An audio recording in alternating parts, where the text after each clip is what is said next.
Assalamualaikum warahmatullahi wabarakatuh. Waalaikumsalam warahmatullahi wabarakatuh. Perkenalkan, nama saya Arif Rahmawan. Kali ini saya akan mempresentasikan tentang latar belakang semantik, makna referensial, dan referensial lainnya. Ya, saya juga ditemani oleh teman saya, yaitu kelompok 3, yang bernama Febrianti Diana dan juga Hindun Rahmawati. Ya, langsung saja saya akan menjelaskan tentang latar belakang dari pengertian semantik. Pengertian semantik adalah cabang linguistik yang mempelajari tentang arti atau makna yang terkandung pada suatu bahasa, ya.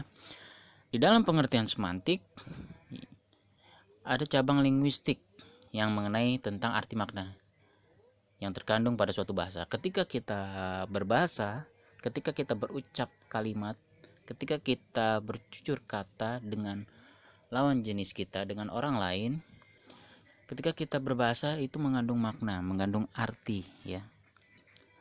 Mengandung arti yang terkandung ketika kita berbahasa. Dan juga semantik itu cabang linguistik yang mempelajari tentang arti makna yang terkandung pada suatu bahasa, kode atau jenis representasi lain. Nah, di sini seringkali manusia mempunyai arti kode atau representasi. Kode itu artinya gerakan atau secara fisik, secara gerak-gerik di dalam tubuh kita, atau sejenis representasi lain dari suatu bahasa.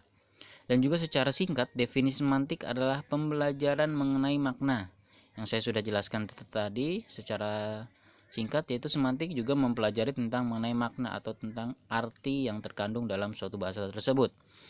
Biasanya semantik dikaitkan dengan dua aspek lain, yaitu sintaksis, yaitu pembentukan simbol kompleks dari simbol yang lebih sederhana, dan pragmatika, yakni penggunaan praktis simbol oleh komunitas pada konteks tertentu, ya.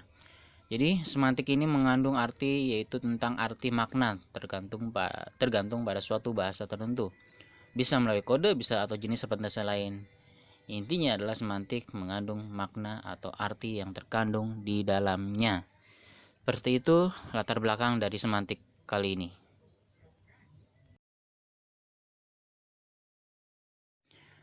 Oke teman-teman, selanjutnya saya akan mempresentasikan tentang makna referensial.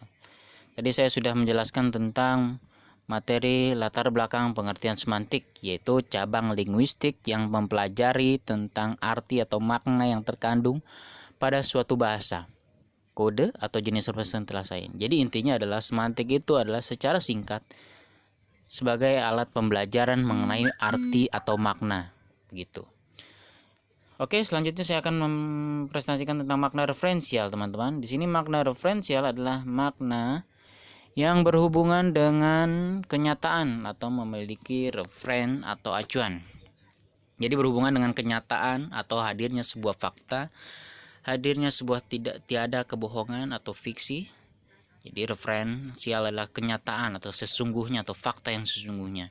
Dan juga memiliki referen atau acuan. Dan juga makna referensial dapat disebut juga makna kognitif, yaitu mengenai pengetahuan, mengenai wawasan, mengenai pengetahuan, karena dia memiliki acuan atau rujukan yang mengandung arti di dalamnya. Jadi di dalam makna ini, yaitu referensial, memiliki hubungan dengan konsep. Jadi referensial itu berhubungan dengan konsep yang mengenai sesuatu yang telah disepakati bersama. Jadi referensial ini sudah terkandung berhubungan dengan konsep, yaitu yang telah disepakati bersama oleh masyarakat pada umumnya, ya. Seperti contoh meja dan kursi. Nah, di sini kata meja dan kursi yaitu bermakna referensial, teman-teman. Seperti meja dan kursi itu mempunyai makna referen atau rujukan, yaitu seperti jenis perabot rumah tangga yang disebut meja dan kursi. Nah, meja makan, kursi buat makan, bisa jadi meja buat duduk, kursi buat meja belajar, atau kursi buat belajar, seperti itu. Dan juga saya kasih contoh yaitu garpu dan sendok. garpu, dan sendok. Jadi sejenis makna referensial yang saya bisa katakan itu alat untuk makan. Makna referensial yang saya jelaskan itu alat untuk makan. Jadi pada intinya adalah makna referensial adalah makna yang berhubungan langsung dengan kenyataan atau hadirnya sebuah fakta atau hadirnya sebuah memiliki referen, acuan, atau rujukan. Dan makna referensial ini juga bisa makna yang kognitif, pengetahuannya jelas gitu. Pengetahuannya jelas dan punya rujukan yang fantastik. Jadi intinya seperti itu. Yang saya jelaskan seperti meja dan kursi itu referensial, referensi sejenis perabot rumah tangga, dan juga alat sendok dan garpu itu alat untuk makan. Itulah yang terkandung dari makna referensial. Oke teman-teman, selanjutnya saya akan menjelaskan mengenai makna sisi dari referensial dalam arti bahasa. Dan tadi saya juga jelaskan di dua poin yang sebelumnya itu mengenai latar belakang pengertian semantik dan juga makna referensial. Yang tadi saya sudah jelaskan pengertian semantik yaitu mempelajari tentang arti makna yang terkandung pada suatu bahasa atau kode atau representasi lain, dan juga saya sudah menjelaskan makna referensial, yakni makna yang punya referen atau rujukan. Dan sini saya akan menjelaskan tentang referensial ya, referensial dalam sisi lain. Referensial berarti berkenaan dengan referensi. Sedangkan kata referensi dalam Kamus Besar Bahasa Indonesia atau KBBI diartikan sebagai sumber acuan atau rujukan. Nah, sama sebenarnya yang dari poin kedua sebelumnya, yaitu referensial. Jadi ada makna dari kata referensi, yaitu mengenai sumber acuan atau rujukan. Jadi dalam konsep hidup kita sebagai makhluk sosial, kita mempunyai motivasi terhadap diri kita sendiri. Entah itu motivasi diri kita orang lain, atau public figure, pengusaha, atau guru, dan sebagainya. Dan makna referensi adalah makna yang berkaitan langsung dengan referensi atau acuan yang digunakan. Ya seperti yang tadi saya katakan sebelumnya, kita mempunyai sebuah referen hidup untuk motivasi kita siapa sebenarnya untuk buat rujukan di dalam hidup bersosial ini. Makna referensi ini mempunyai hubungan dengan arti yang telah disepakati secara bersama, misalnya berdasarkan pengertian menurut kamus. Dalam sebuah kalimat bisa saja mengandung hubungan referensial atau hubungan non-referensial. Oke. Hubungan referensial merupakan hubungan yang terdapat antara sebuah kata dengan dunia luar yang diacu oleh penulis atau pembicara, teman-teman. Jadi hubungan referensial ini mempunyai hubungan antara dunia luar yang diacu oleh penulis atau pembicara. Kata yang termasuk dalam kata bermakna referensial adalah kata tugas nih, teman-teman. Jadi contohnya ya, saya kasih contoh yaitu kata rumah. Kata rumah, kuda, dan pasar. Jadi dia memiliki arti hubungan dunia luar yang diacu oleh pembicaranya, rumah dan kuda dan atau pasar. Sedangkan kata yang termasuk ke dalam kata bermakna yaitu non-referensial adalah kata sambung, konjungsi, dan preposisi. Jadi intinya teman-teman, makna referensi adalah makna yang berkaitan langsung dengan referensi atau acuan yang digunakan, yang telah disepakati secara bersama secara umumnya. Seperti itu teman-teman. Oke? Terima kasih untuk waktunya. Di sini saya akan memperkenalkan diri terlebih dahulu. Nama saya Hindun Rahmawati. Dan di sini saya akan menjelaskan mengenai contoh dari makna referensial, pendekatan referensial atau realisme, dan representasi mental. Sebelumnya untuk pengertian makna referensial sudah dijelaskan oleh Arif Rahmawan, yaitu makna yang berhubungan langsung dengan kenyataan atau memiliki referen atau acuan. Makna referensial dapat disebut juga makna kognitif karena memiliki acuan. Jadi yang disebut makna referensial itu yang harus mempunyai acuan. Contohnya, yang pertama, Bupati Tegalsari telah memutuskan akan membangun hunian sementara untuk tempat tinggal para pendatang yang telah mempunyai pekerjaan. Kata hunian termasuk ke dalam kata bermakna referensial. Mengapa? kata hunian termasuk bermakna referensial karena dalam arti dari kata hunian adalah tempat tinggal atau kediaman yang dihuni. Jadi harus memiliki acuan. Contoh yang kedua yaitu di zaman modern ini, hampir semua pekerjaan dapat dipersingkat menggunakan robot berbasis komputer. Kata komputer termasuk ke dalam kata bermakna referensial. Mengapa? Karena dari kata komputer adalah alat elektronik otomatis yang dapat digunakan untuk menghitung atau mengolah data secara cermat sesuai dengan yang diinstruksikan. Kemudian dapat memberikan hasil pengolahan serta dapat menjalankan sistem multimedia. Jadi, kata komputer ini adalah acuan dari fungsinya menggunakan robot berbasis komputer. Contoh yang ketiga yaitu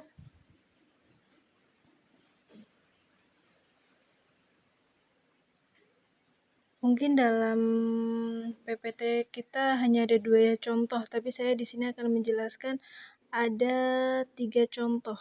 Yang ketiga yaitu tubuh anak itu tidak tahan terhadap serangan virus dan bakteri karena tidak mempunyai antibiotik. Kata antibiotik termasuk ke dalam kata bermakna referensial. Mengapa? Karena dari kata antibiotik adalah zat yang dibentuk dalam darah dan berfungsi untuk memusnahkan bakteri atau virus. Jadi kata antibody ini adalah acuan dari kata sebelumnya yaitu tubuh anak itu tidak tahan terhadap serangan virus dan bakteri.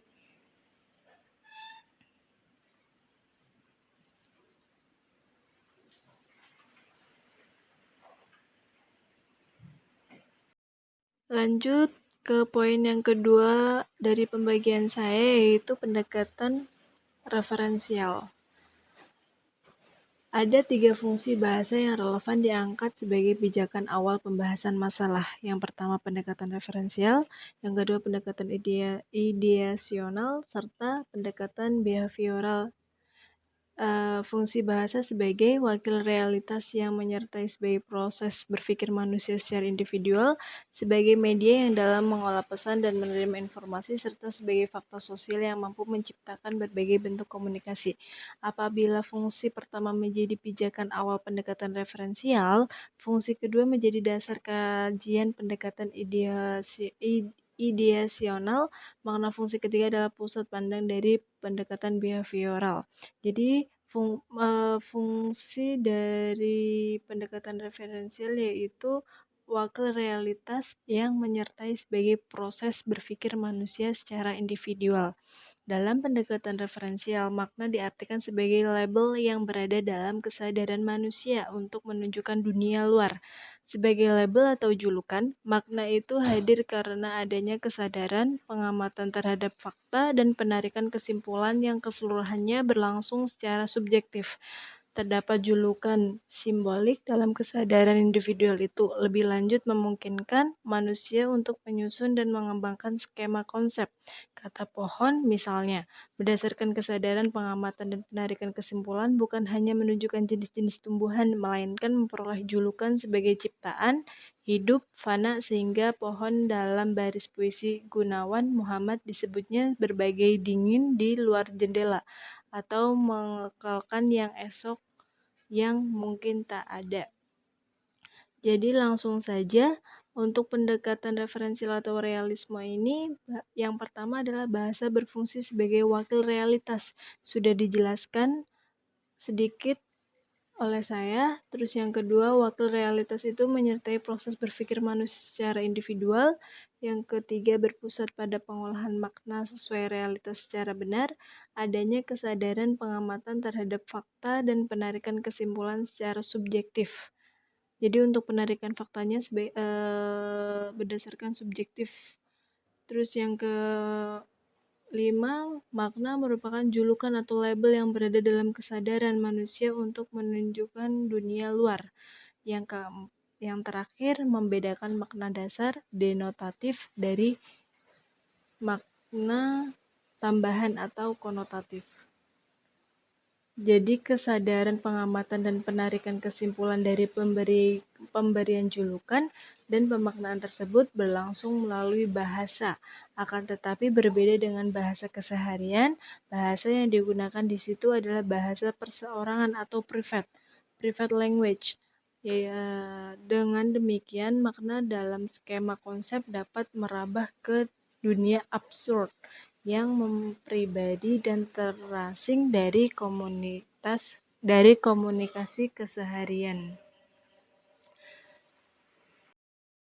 Lanjut poin yang terakhir pembagian saya, yaitu representasi mental. Kita harus tahu mengenai makna representasi mental terlebih dahulu, yaitu cerminan atau mencerminkan hal yang direpresentasikan. Kesan mental berlangsung di sebagian besar modalitas sensorik.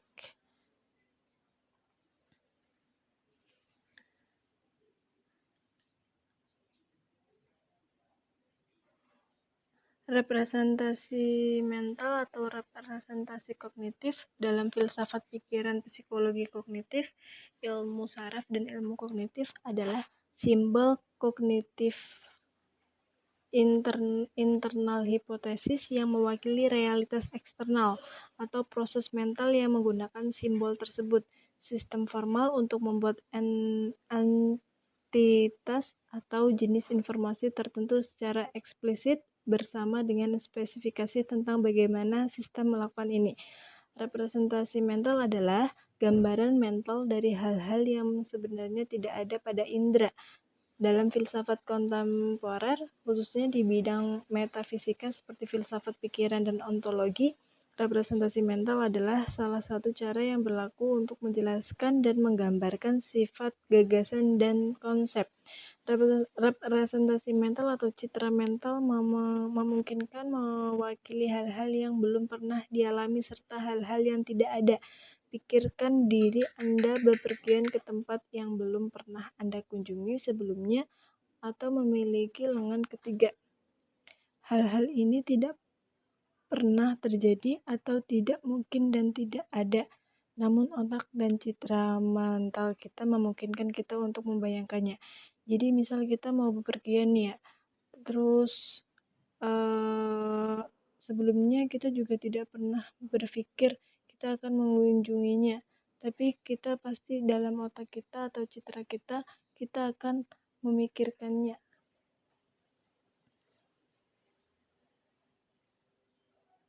atau membayangkannya. Meskipun pencitraan visual lebih mungkin untuk diingat, pencitraan mental dapat dilibatkan representasi dalam salah satu modalitas sensorik seperti pendengaran, penciuman, atau rasa. Representasi mental juga memungkinkan orang untuk mengalami hal-hal tepat di depannya, meskipun proses bagaimana otak menginterpretasikan konten representasional masih diperdebatkan. Kata representasi digunakan oleh berbagai bidang ilmu pengetahuan ilmiah maupun non-ilmiah. Maka dari itu maknanya sering menimbulkan ambiguitas. Jadi tadi juga ada beberapa makna yang saya sudah sebutkan. Untuk memperjelas pengertian dasarnya secara general, melalui tradisi filosofi, representasi memiliki 4 arti esensial, yaitu 1. Segala keadaan mental dengan konten kognitif atau imajinasi dalam arti luas. Yang kedua, memori atau ingatan atau imajinasi dalam arti sempit. Yang ketiga, segala presentasi struktur seperti gambar, simbol, dan tanda. Yang keempat atau yang terakhir yaitu substitusi dari sesuatu. Jadi representasi mental itu bisa terjadi jika kita tergantung dari kitanya ya. Yang sudah saya jelaskan tadi atau yang sudah saya contohkan tadi, misalkan kita mau bepergian, sebelumnya kita tidak akan memikirkan kita mau berkunjung kemana, cuman kita sudah membayangkannya, sudah membayangkan sebelumnya. Terima kasih. Mohon maaf bila banyak kesalahan, dan kita akan lanjut ke Feby Diana dengan pembahasan selanjutnya. Terima kasih.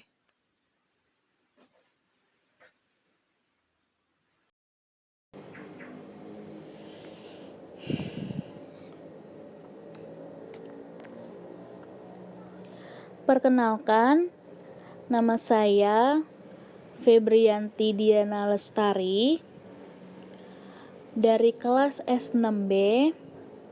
Saya akan membacakan materi dari kelompok 3 tentang, yaitu yang pertama, metafora beserta pembentuknya, dan yang kedua, pembentukan metafora.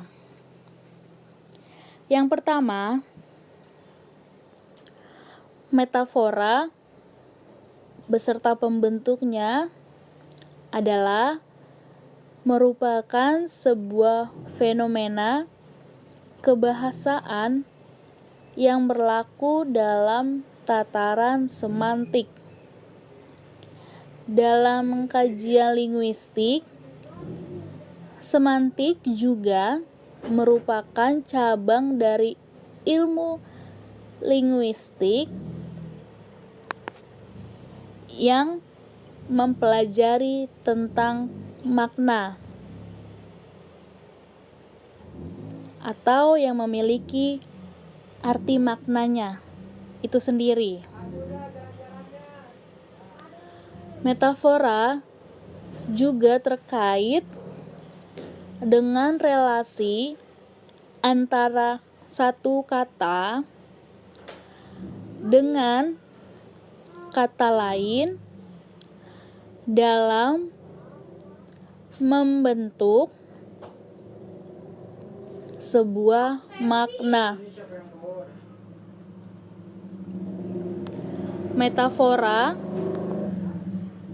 dipandang sebagai bentuk bahasa yang memiliki ciri khas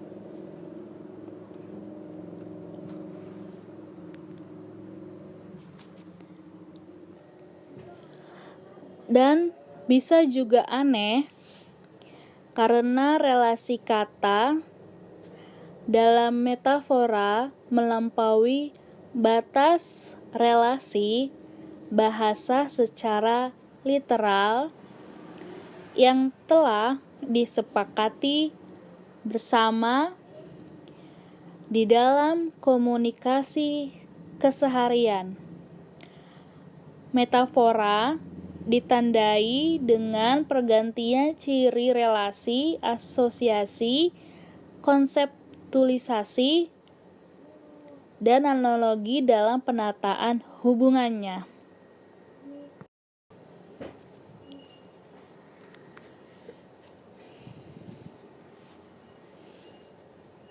Bagian kedua, pembentukan metafora.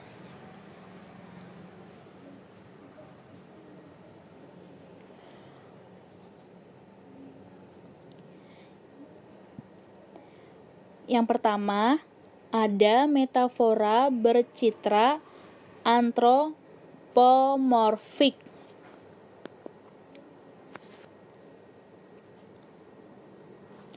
Artinya, adapun kata atau frase yang mengandung variasi makna metafora antropomorfik yang ada di surat kabar, yaitu seperti contohnya ekskavator mini mengangkut seluruh tanah maupun berkas material dari bahu jalan. Yang kedua, metafora bercitra hewan, yang artinya adalah adapun kata atau frase yang mengandung variasi makna, metafora, bercitra hewan yang adalah seperti contoh ini. Di tempat terpisah, kelompok supporter PSMS hooligan akan tetap datang ke Bekasi untuk mendukung tim kebanggaannya meski dilarang membawa atribut. Mereka berjanji untuk tetap mengawal Ayam Kinantan ke babak yang lebih besar, yaitu 8 besar.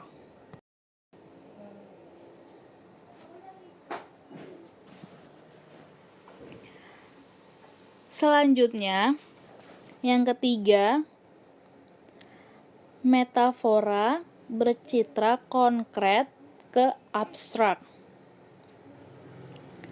Adapun kata atau frase yang mengandung variasi makna, metafora bercitra abstrak ke konkret adalah seperti contoh ini.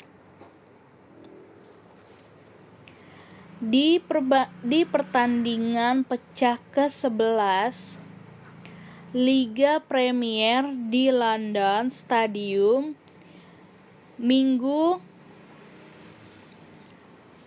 5/11 dini hari, misalnya Salah berkontribusi mencetak 2 gol dan membantu si merah yang menang dengan mencetak 4-1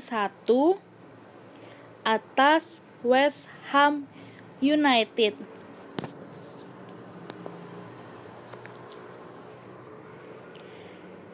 Yang terakhir,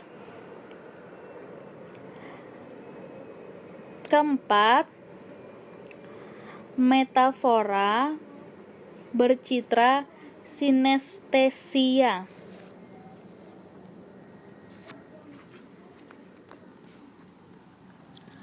Adapun kata atau frase yang mengandung variasi makna, metafora sinestesias adalah seperti contoh ini.